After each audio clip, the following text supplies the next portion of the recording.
In 1890, one novel scandalized London so badly that it was used as evidence in a criminal trial. Not a memoir, not a manifesto. A novel about a beautiful young man, a portrait, and a wish that should never have come true. Today we're cracking open The Picture of Dorian Gray, Oscar Wilde's only novel, and honestly, one of the most quietly terrifying books I've ever read. By the end of this video, you'll understand exactly why it got its author dragged into court. Hey, welcome back. If you're new here, I break down classic novels the way I wish someone had explained them to me in school. No dusty lecture hall. Just what actually makes these books work, and whether they hold up today. So, does a 130-year-old gothic morality tale about vanity still land in the age of filters and selfies? Beat. Oh, it lands harder than ever. Let's get into it. Here's the setup. Dorian Gray is a young man of almost unnatural beauty, newly arrived in London high society. Two men shape his fate immediately. First, there's Basil Hallward, a painter completely infatuated, in an artistic, almost worshipful way. With Dorian, Basil paints his masterpiece, a full-length portrait of Dorian at the height of his beauty. Then there's Lord Henry Wotton, Basil's friend, a man who talks in nothing but quotable, cynical one-liners about pleasure, youth, and the uselessness of conscience. He essentially becomes the devil on Dorian's shoulder. While posing for the painting, Dorian, infected by Lord Henry's philosophy, makes an offhand, almost throwaway wish that the portrait would age instead of him, that he could stay young and beautiful forever while the painting carried the weight of time. The wish is granted. Nobody notices at first. But as Dorian begins a decades-long descent into cruelty, addiction, and worse, the portrait changes. It rots. It twists. It becomes a monster. And Dorian, meanwhile, stays flawless.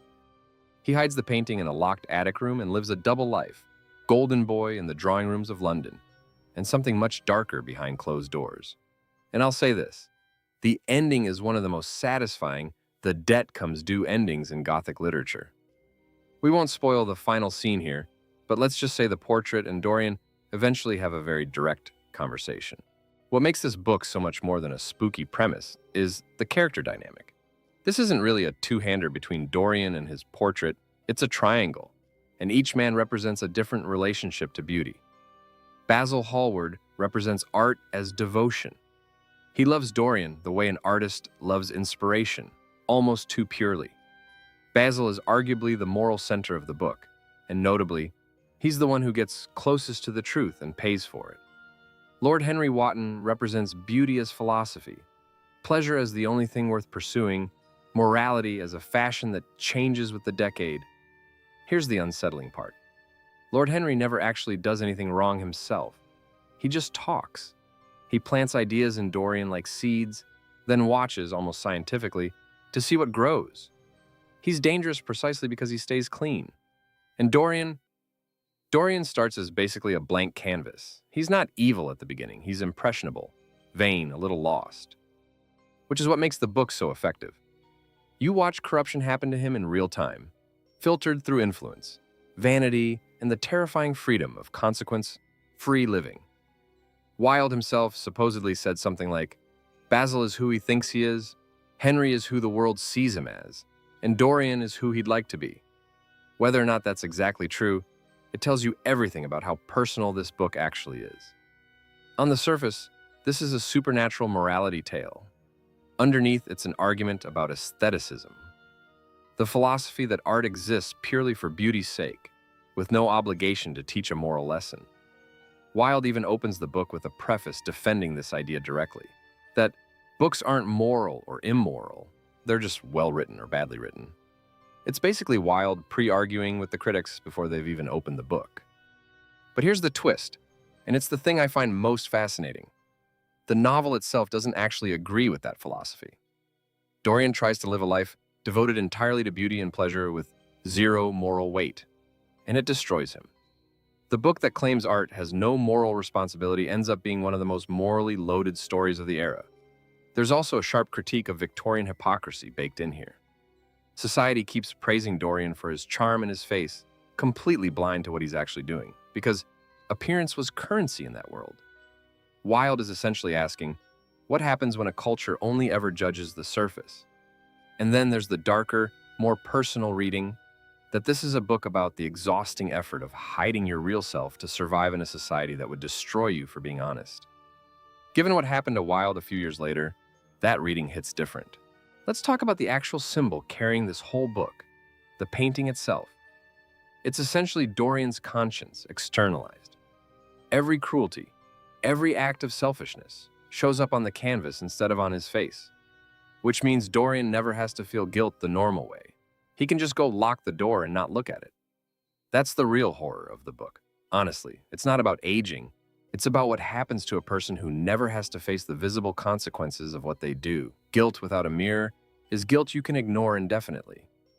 There's also a smaller, sneakier symbol worth mentioning, the mysterious yellow book Lord Henry gives Dorian early on, which basically becomes his corruption manual, a book he rereads obsessively for years.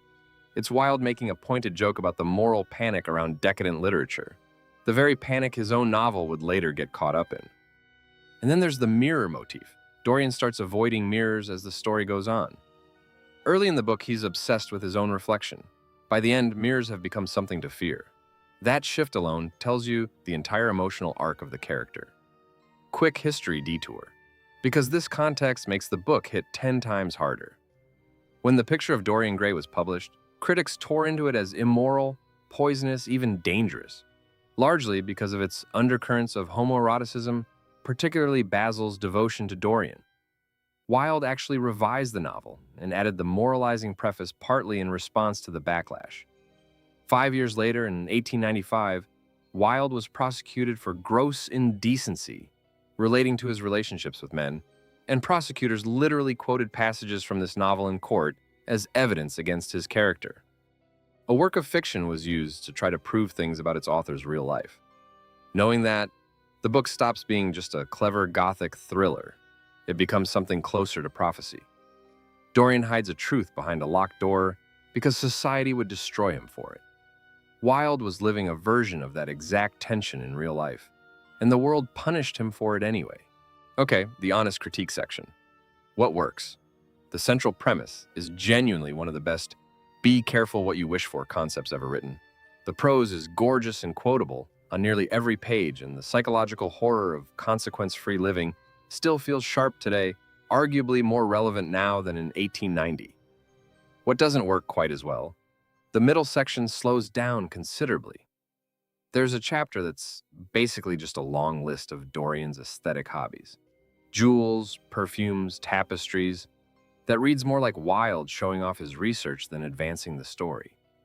Modern readers used to tighter pacing might feel that stretched drag.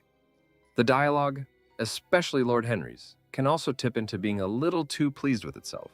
Every line is a polished epigram, which is stylish but occasionally undercuts how a real person would actually talk. Overall, though, this is a tight, quotable, genuinely unsettling book that earns its reputation. I put it easily in the top tier of 19th century Gothic fiction, right up there with Frankenstein and Dr. Jekyll and Mr. Hyde, and honestly, thematically sharper than both. So, final question for you. If you could hide the consequences of every choice you made behind a locked door forever, would you? Let me know your answer in the comments. I read every single one. If you want the next video in this series, I'm covering Frankenstein next week, and trust me, it pairs disturbingly well with this one. If this breakdown helped you actually get this book, hit subscribe, and I'll see you in the next video.